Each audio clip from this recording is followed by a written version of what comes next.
First, let's take a look at an electromagnetic wave and what it's composed of. It's a transverse wave that consists of oscillating electric and magnetic fields at right angles to each other. So let's take a look here. This is the electric field, represented by this dashed yellow line, and this is the magnetic field, represented by this dashed blue line. And notice that the direction of the EM wave is in this direction. So this is at a right angle here. Alright, this wave right here is at a right angle there. But this one is also at a right angle, but drawn into the page. Now what we'll notice is that they're both at right angles, so this is indeed a transverse wave, as we had mentioned in the last section. Some types of electromagnetic waves. First, we have our radio waves, and our radio waves have the highest wavelength out of all these waves in the EM spectrum. Take a look. Lowest wavelengths are down here, on the order of nanometers. Highest wavelength are greater than 30 centimeters, lambda. And radio waves traditionally are for, radios and old TVs with antennas. And notice that these, although they have the largest wavelength,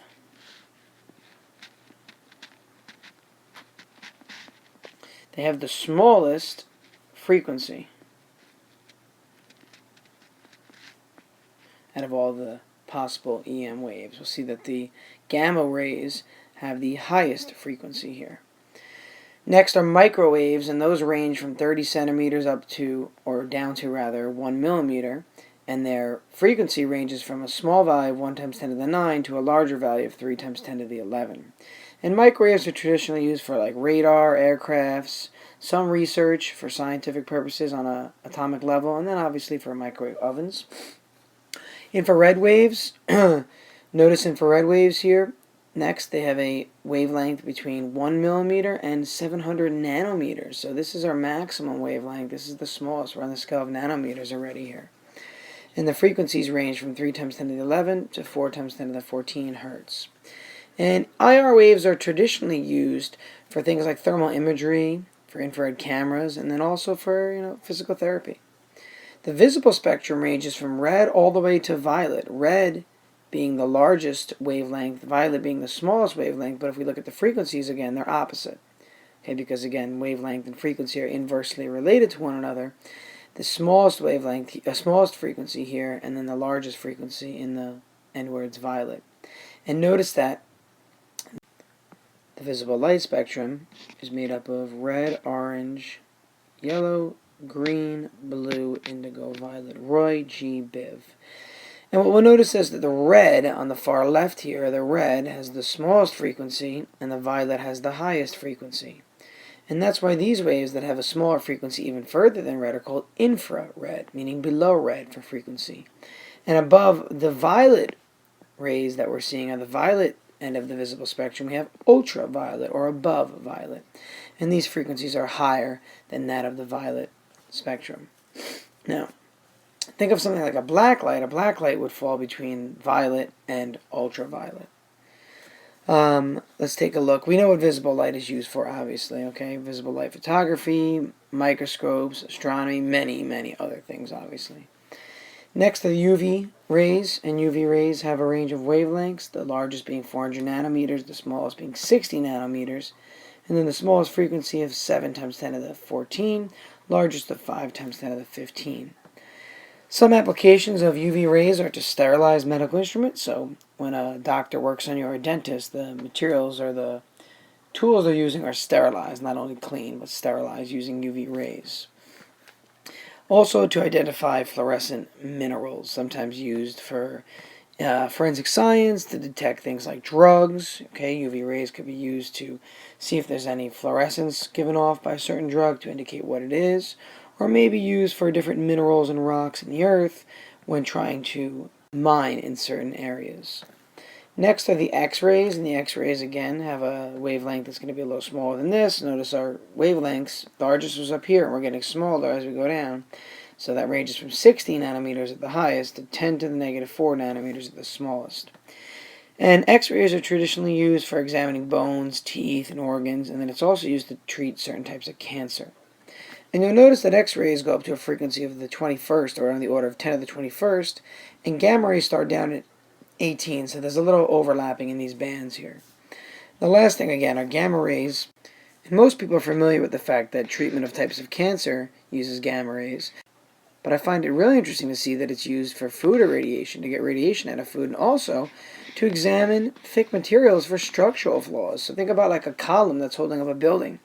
How are you able to see if there's a crack in the center of that cylindrical column? So this is just another application of using gamma rays. Now what we should notice is that this is on a spectrum, which means it ranges.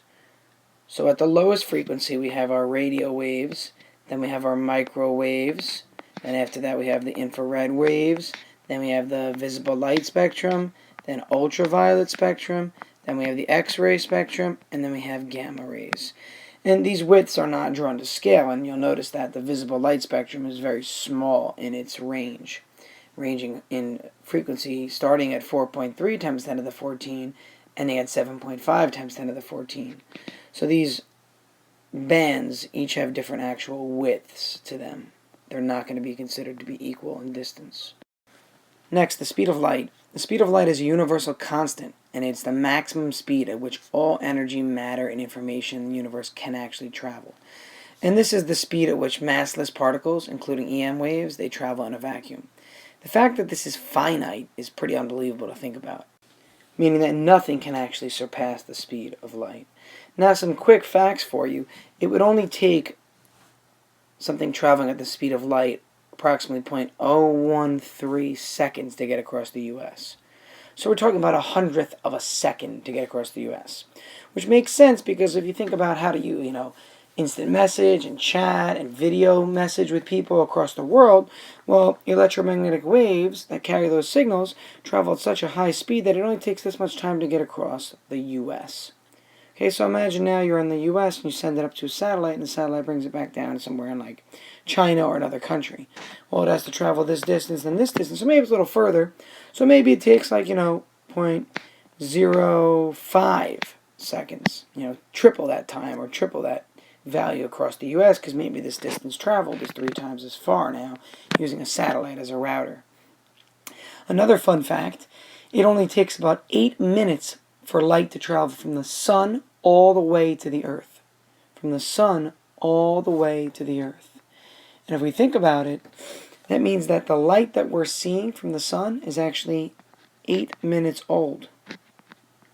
So if one day the sun were to explode, we wouldn't feel that radiation or see the difference or see the sun go out in a sense until 8 minutes after it actually happened. Example 1 says the FM radio band extends from 87.5 to 108 megahertz. What are the longest and shortest wavelengths in this frequency range? Well, we know our formula is V equals omega lambda, but V in this case would be velocity. Well, it's a constant. Right? It's the speed of electromagnetic waves. So it's C, the constant, equals omega lambda now. And now if we're taking a look, we're trying to figure out the longest and shortest wavelengths. Let's solve for lambda. Becomes C over omega. Now I have 2 conditions. This is my first omega, this is my second omega. And these values we have to consider are the fact that this is 87.5 times 10 to the 6 hertz. And the second one is 108 times 10 to the 6 hertz. Again, because of this mega. Mega means times 10 to the 6. So this is the minimum frequency, and this is the maximum frequency we're looking at in the range. Well, if you realize something, that the wavelength and the frequency are inversely related, if I plug in the minimum frequency here, I'm going to get the maximum or the longest wavelength. If I plug in the maximum frequency, I'm going to get the shortest wavelength. So let's go ahead and take a look at these 2 scenarios now. So we can do this twice. Lambda max, again, means use the smallest wavelength frequency right here. So that's going to be 3 times 10 to the 8, again, the speed of any EM wave, meters per second, over 87.5 times 10 to the 6 hertz. And remember that hertz is really 1 over second. So I'm going to put 1 over second here to get rid of hertz, and notice that seconds cancel, leaving behind meters, which makes sense because I'm looking for wavelength. And if I divide these 2 quantities for the maximum wavelength we're going to get is going to be 3.43 meters. Now if I want to find the minimum wavelength, the FM spectrum, I still take, again, the speed of EM waves, 3 times 10 to the 8 meters per second, over now, though, the maximum possible frequency here, which is 108, or station 108, times 10 to the 6, because it's in mega. Again, the hertz cancel with the 1 over second, because that's really, hertz cancel with this second here, because hertz is really 1 over second, leaving behind meters. This gives me a value of 2.78 meters. So the minimum wavelength of the FM spectrum is 2.78 meters, and the maximum is 3.43 meters. The final thing to think about is the fact that brightness of light is a function of how far you are from the light source. And this is really important because astronomers use this to measure distance to stars, actually. And we know that if you want to read something, right, you turn on a lamp, but if it's closer, it's brighter, it seems at least. And the further it goes, the less bright it gets over a larger area. And what we can really say is that the apparent brightness is proportional to the actual brightness over the distance squared. Now there's a more complex formula that involves using the luminosity as well, but this is the general gist of what astronomers think about, because the actual brightness over the distance squared is what you are really seeing.